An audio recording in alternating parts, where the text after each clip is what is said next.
Seorang bocah 14 tahun dan ayahnya yang berusia 45 tahun asal kota Kediri dinyatakan positif corona. Sebelumnya, sang ibu terkonfirmasi positif dan diidentifikasi sebagai kasus Kediri Kota 06.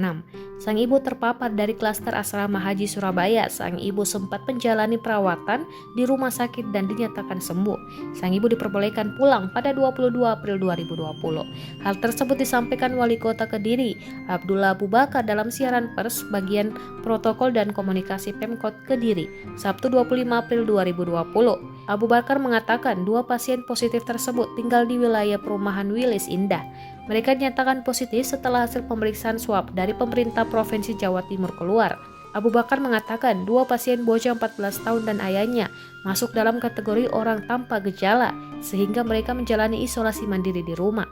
Menurut Wali Kota, isolasi dilakukan di rumah karena kapasitas rumah sakit Gambiran sudah tak mencukupi.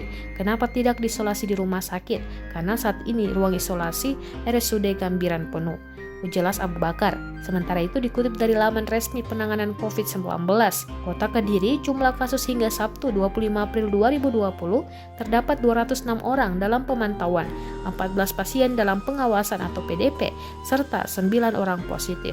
Dari 9 pasien itu, 3 orang menjalani perawatan, 2 orang isolasi mandiri, serta 4 orang sudah dinyatakan sembuh.